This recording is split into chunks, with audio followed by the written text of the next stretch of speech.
नमस्कार, मैं हूं दीनानाथ। आप देख रहे हैं जनसंसद न्यूज। जैसा कि आपको पता है कि पूरे देश में लॉकडाउन का तीसरा चरण की समाप्ति आज ही है। यानी तीसरे चरण की समाप्ति की पूर्व संध्या पर दलित शोषित न्याय मंच के राष्ट्रीय अध्यक्ष रवि जौहरी अपने सभी कार्यकर्ताओं के साथ, जैसे अपने राष्ट्रीय महामंत्री विजय राजपूत और दिल्ली प्रदेश के सेक्रेटरी सोनू वाल्मीकि के साथ में लगातार राशन वितरण, फल वितरण, यहाँ आज उन्होंने राशन किट के साथ फल का भी वितरण किया। जी हाँ, उन्होंने इस कार्यक्रम की शुरुआत करने से पहले मंदिर में किया पूजा, और वहीं पे इनकी पूजा करने की मतलब केवल एक ही था कि कोरोना योद्धा जैसे सफाईकर्मी, पुलिसकर्मी, डॉक्टर्स, नर्स को कोरोना न हो, भगवान करें मदद। भगवान से मदद मांगे उन्होंने जाकर के मंदिर में, और ये कहा कि कहीं ना कहीं अगर ये हमारे योद्धाओं को ही कोरोना पकड़ लेगा तो पूरे देश को कोरोना से मुक्ति कौन दिला सकता है। इसलिए हे भगवान, कृपा करें कम से कम हमारे इन कोरोना योद्धाओं को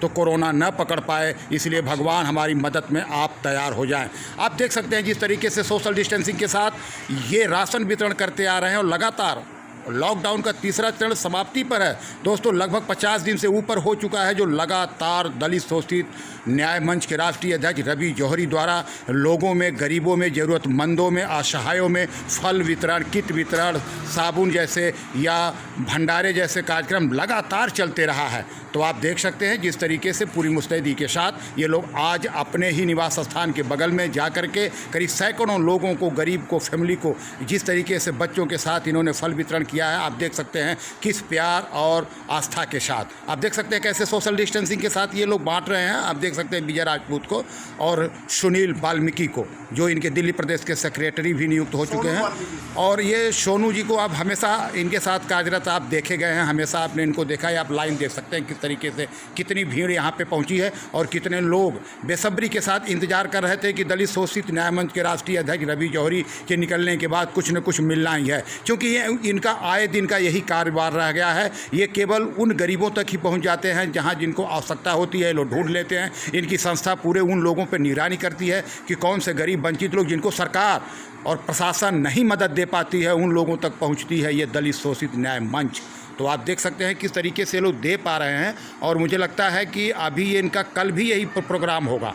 तो ये लगातार इनका कहना ये था कि जहां सफाई कर्मियों को अभी तक दिल्ली सरकार पीपी किट नहीं दे पाई, वहाँ उन्हें अभी मुआवजा देने की बात तो बहुत दूर है।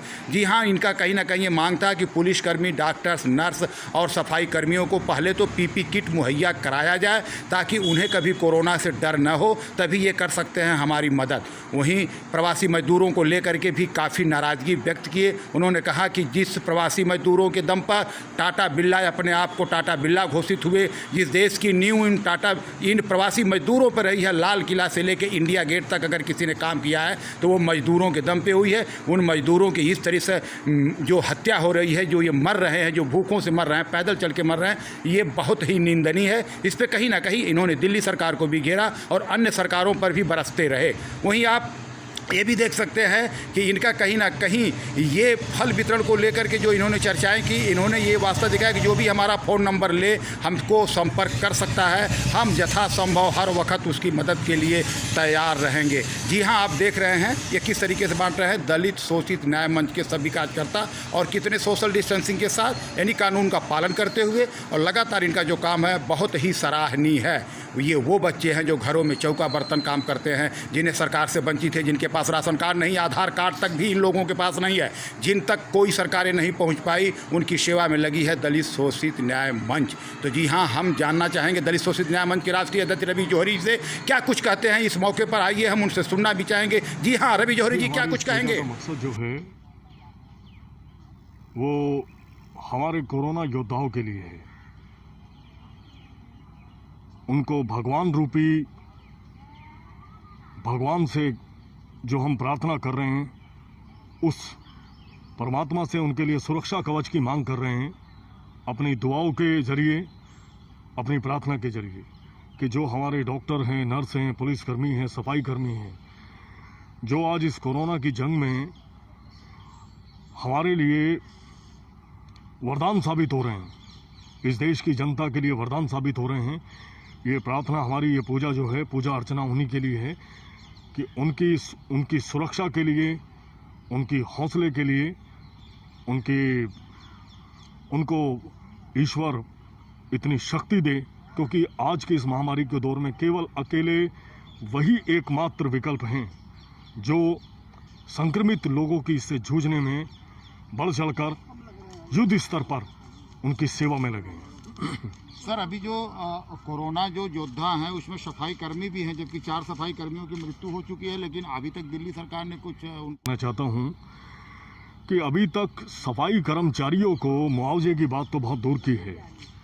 अभी तक सफाई कर्मचारियों को पर्सनल प्रोटेक्टिव इक्विपमेंट्स PPE तक अभी तक हमारे सफाई कर्मियों को उपलब्ध नहीं कराया गया। दिल्ली सरकार जिस तरह से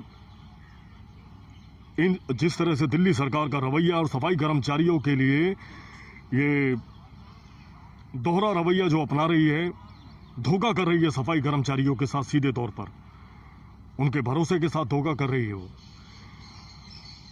सफाई कर्मचारी मरता है तो मारा जाए, इस दिल्ली सरकार को कोई परवाह नहीं है उनकी।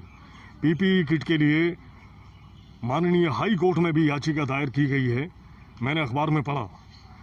ना इन सफाई कर्मचारियों के पास ग्लव्स हैं, ना इन सफाई कर्मचारियों के पास मास्क है, ना इन सफाई कर्मचारियों के पास सैनिटाइज जैसी कोई सुविधा है, और तो और पानी तक की सुविधा इनको अपने कार्य के दौरान, चाहे वो NDMC हो चाहे MCD हो, पानी तक की सुविधा इन सफाई कर्मचारियों को उपलब्ध नहीं है।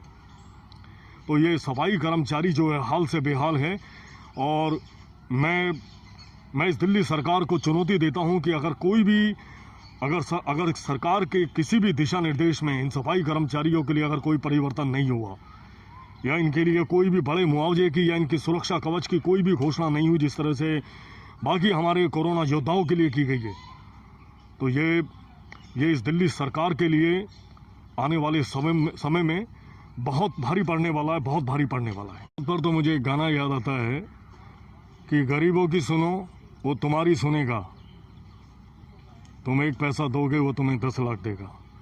प्रवासियों की जो हम बात कर रहे हैं, आज पूरे देश के अंदर इस लॉकडाउन के चलते जिस तरह से प्रवासी एक राज्य से दूसरे राज्य में इस कोविड-19 की वजह से जो पलायन कर रहे हैं, वो कहीं ना कहीं इस लॉकडाउन की बड़ी विभीषिका झेल रहे हैं वो। और मैं ये कहना चाहता हूं कि आज इन सड़कों पर उतरे बिलखते बच्चे, सड़कों पर सिसकते बच्चे, भूख प्यास से थके हारे, सैकड़ों मील पैदल चलकर जाने वाला ये प्रवासी मजदूर, सैकड़ों मील सरकारी साइकिल खरीदकर साइकिल से सवारी कर जाने वाला ये मजदूर, ये इस देश के लिए कितना अहम रखता है। मैं ये पूछना चाहता हूँ कि चाहे वो बिल्डिंग को बनाने की बात हो, चाहे किसी मकान को बनाने की बात हो, ताजमहल से लेकर लाल किले तक की बात हो, जब भी इस देश के अंदर कोई बड़ी इमारत खड़ी होती है तो मजदूरों के बूते पर खड़ी होती है। और आज सरकार ने इन मजदूरों को जिंदा मरने के लिए छोड़ दिया, भूखा मरने के लिए छोड़ दिया है। आज मैंने पढ़ा अखबार में औरैया की सड़क दुर्घटना को देखकर, उसके बारे में जानकर मुझे बहुत दुख है, और उनके आश्रितों के लिए मेरे मन में संवेदना है। मैं दुआ करता हूं कि उनको हौसला मिले। लेकिन मैं ये कहना चाहता हूं, किसी भी रईसजादे की किसी भी राजभोज खानदान से संबंधित व्यक्ति की बेटे या बेटे की शादी हो, इन मजदूरों के बगैर किसी का भी मंसूबा पूरा नहीं हो सकता। मैं ये उन लोगों के संज्ञान में बात लाना चाहता हूँ, जो लोग रेडी पर फल बेच रहे हैं, जो लोग अखबार बेच रहे हैं, जो लोग चाय का काम कर रहे हैं, जो लोग घर घर रेडी के माध्यम से तरकारी बेचने का काम करते हैं। आज वो गरीब मजदूर आपको जिसकी बदौलत आज शहरों की रौनक है, अगर ये मजदूर ना होता तो शहरों में रौनक ना होती, अगर ये मजदूर ना होता तो फैक्ट्रियाँ नहीं चलती, कारखाने नहीं चलते, अगर ये मजदूर नहीं होता तो टाटा बिरला आसमान नहीं छूते। लेकिन आज ये जो कोरोना है, ये इन प्रवासी मजदूरों की बदौलत नहीं आया, ये उन लोगों की बदौलत आया जो अपने आप को इंडिया का शब्द कहते हैं। क्योंकि भारत जो है, असली भारत तो इन प्रवासी मजदूरों में आपको देखने को मिलेगा, क्योंकि वो तो विदेश से आए वो लोग हैं जिन विदेशियों की वजह से आज कोरोना पूरे हिंदुस्तान में फैला है। क्यों छोड़ छोड़ कर भाग कर आ रहे हैं? क्योंकि वो तो बड़ा असहज महसूस करते हैं, असुरक्षा की भावना रखते हैं इस देश के अंदर। इस देश के प्रति जो उनकी मानसिकता है उसको जानते और समझते हुए अगर देखा जाए तो सही मायने में असली भारत इन प्रवासी मजदूरों के अंदर दिखाई देगा आपको, क्योंकि वो इस देश की जड़ें हैं। और कहीं ना कहीं आज अगर चाहे ये वो वर्ग है, ये वो तबका है कि ये चाहे फौज की बात हो, चाहे सुरक्षा बलों की बात हो, चाहे पुलिस विभाग की बात हो, ये अपने देश पर मर मिटने वाला वर्ग है। यही प्रवासी वर्ग जो आज सड़कों पर जिंदा मरने के लिए छोड़ दिया गया। 11,000 करोड़ रुपए का पैकेज सरकार ने सभी राज्यों के लिए इन प्रवासियों को आवंटित करने के लिए दिया, इनकी मदद करने के लिए दिया, इनके भोजन के लिए दिया, इनको आश्रय देने के लिए दिया। तो मैं ये सोचता हूँ कि उसके बाद भी मतलब ये प्रवासी मजदूर हाल से बेहाल हैं, कोई इनकी सुनवाई नहीं, कोई इनकी पुकार सुनने वाला नहीं। ये बड़े खेद की बात है, बड़े दुख की बात है। ये हमारा सूखा राशन का वितरण है और इसमें हमारा फल वितरण भी रहेगा और ये लगातार हमारा जारी रहेगा जब तक जितनी हमारी क्षमता है। हम अपनी क्षमता अनुसार ये कार्यक्रम हमारा चलता रहेगा और जो भी कोई ज़रूरतमंद हो वो हमसे सीधा संपर्क करें। हम अपनी क्षमता अनुसार और उनकी ज़रूरत के मुताबिक प्रत्येक का सम्मान होगा, प्रत्येक की ज़रूरत पूरी की जाएगी, ऐसा मैं विश्वास दिलाता हूँ।